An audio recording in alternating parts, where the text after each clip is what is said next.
Now we have 4 individuals who are the first 4 Findley Fellows. We decided to honor Congressman Paul Findley with a fellowship in his name. And these are the first 4 Findley Fellows, and they participated in this last summer's Arabian Peninsula and the Gulf Studies seminar while working all day long for 10 weeks at one of 18 sister organizations. And I've asked each of them to state about 3 sentences about what this program did to them, for them, in their lives, starting with Neil Kapoor, and then Anthony, and then Jason, and then Marlee Pittman. Neil.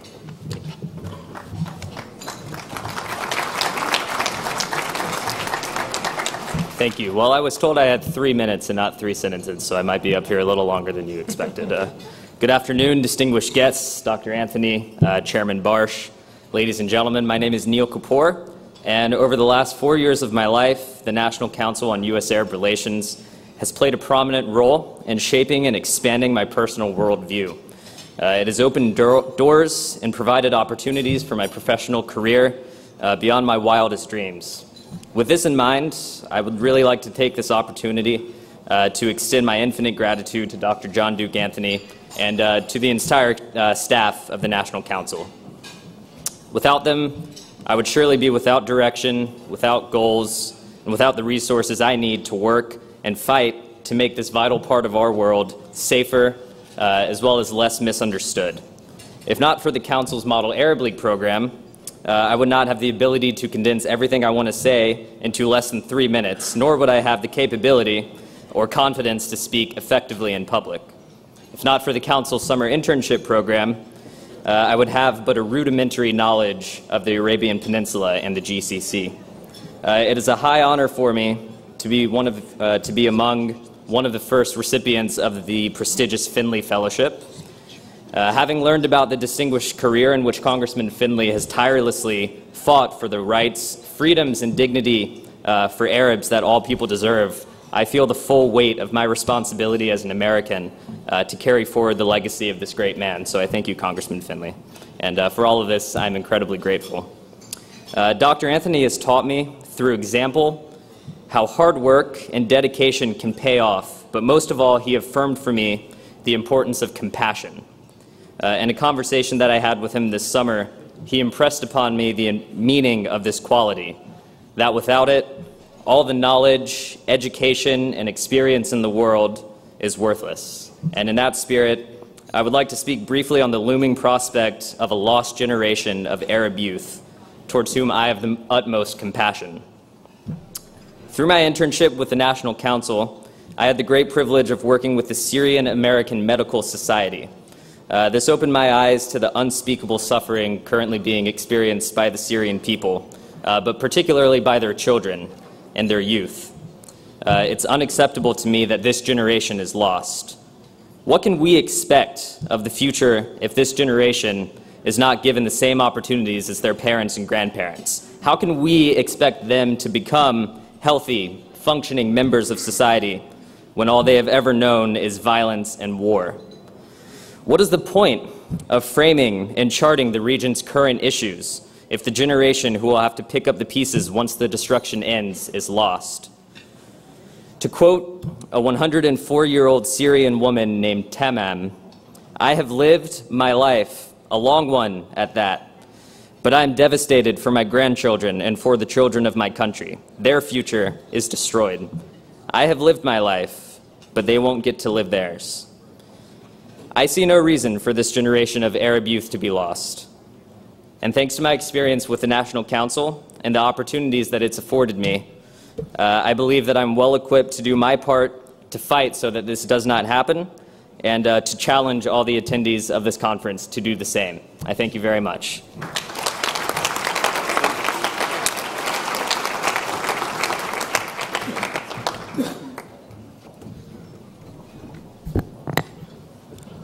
When you play golf and your ball is on the green, you have to crouch down and see the field before you putt the ball.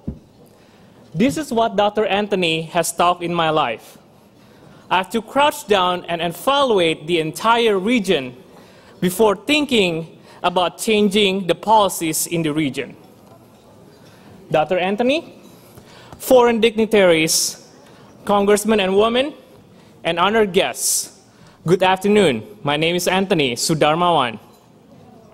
Throughout my life, I have traveled to Asia, America, Australia, Europe, and my favorite region, the Middle East. I also have looked through thousands of data regarding the Middle East region. Yet, these experiences seem minute compared to the experience that Dr. Anthony and the National Council provided me. Not only did I benefit from the professional experience that the program offered me, I also learned a lot about the Arabian Peninsula countries directly from Dr. Anthony and his guest speakers. Thanks to the National Council, next year I'll be able to present and defend my research on ethnic conflict in the International Studies Association Conference in New Orleans. The National Council actually also helped me to develop a theory on the historical and cultural aspect on why and how leaders decide to use paramilitary forces in the Middle East. And again, thanks to the National Council, I'm hopeful to present my theory in Chicago, April 2015. Overall, I feel confident that thanks to the National Council, I'll be able to contribute substantially to strengthen and expand the U.S. Arab Relations. Congressman Findley, it is an honor to be one of the first Findley Fellows. Thank you, and thank you, Dr. Anthony, and thank you, National Council, and thank you, everybody, for coming here.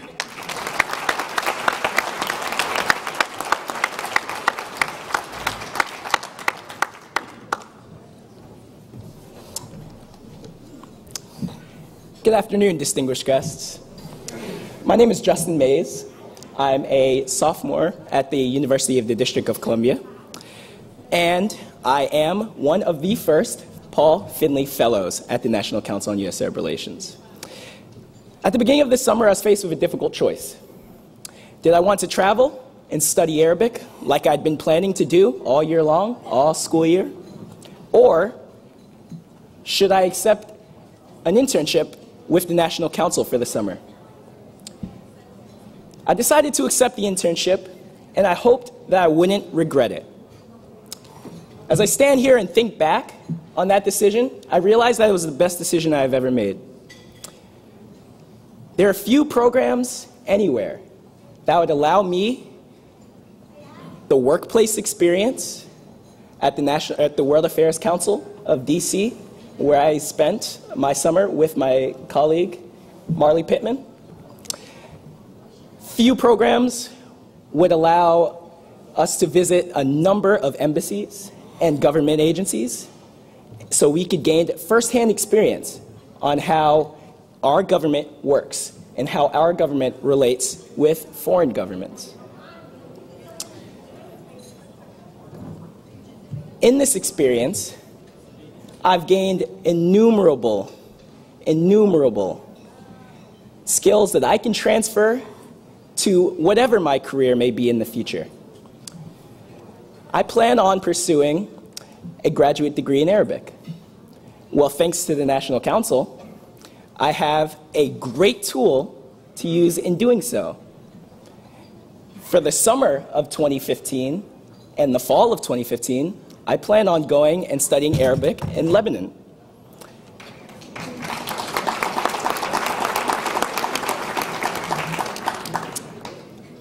I would not have had this opportunity if it wasn't for the National Council. I've done many Model Arab Leagues. The Model Arab League program is fantastic for developing young leaders.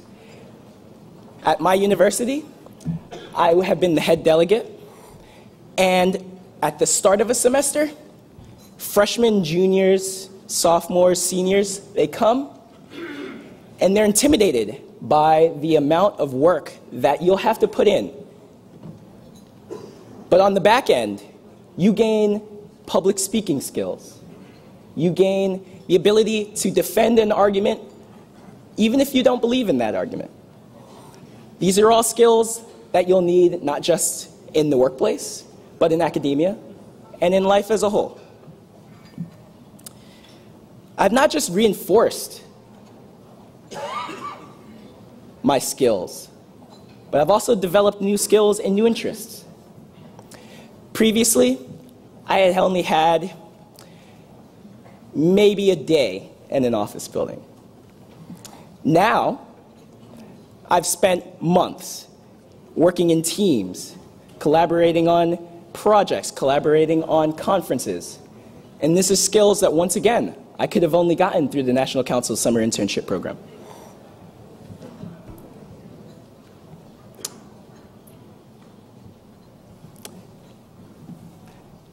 I'd like to thank Dr. Anthony, first of all, and I'd like to thank the staff and everyone who supports the National Council on U.S. Arab Relations so that they can provide these opportunities to other students like myself.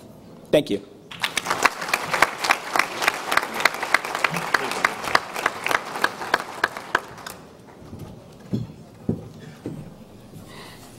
Ahlan wa sahlan.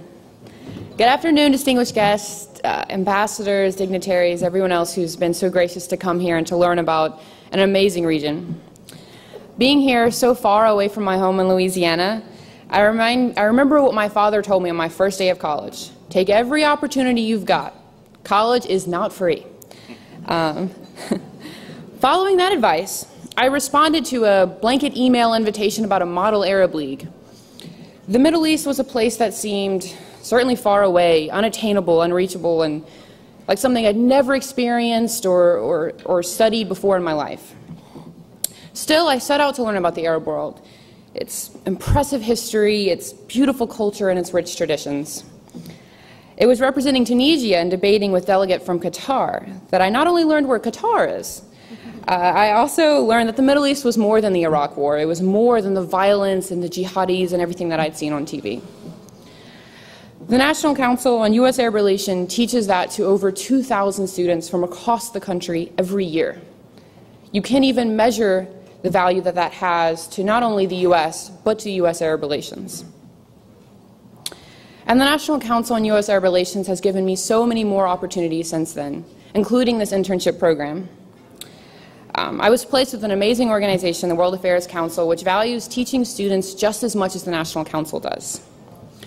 Moreover, I had the amazing opportunity to learn from Dr. Anthony, which, and believe you me, I've learned more from this man this summer than in my entire college career. He's a wealth of information. That's just remarkable.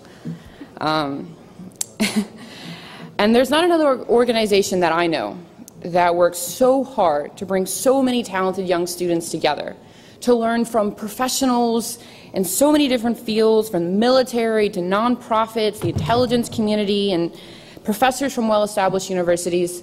You can't measure what that does for students. But moreover, it instills a passion for the Middle East, for the Arab world, for understanding people, communities, religions that you can't get in an academic research setting.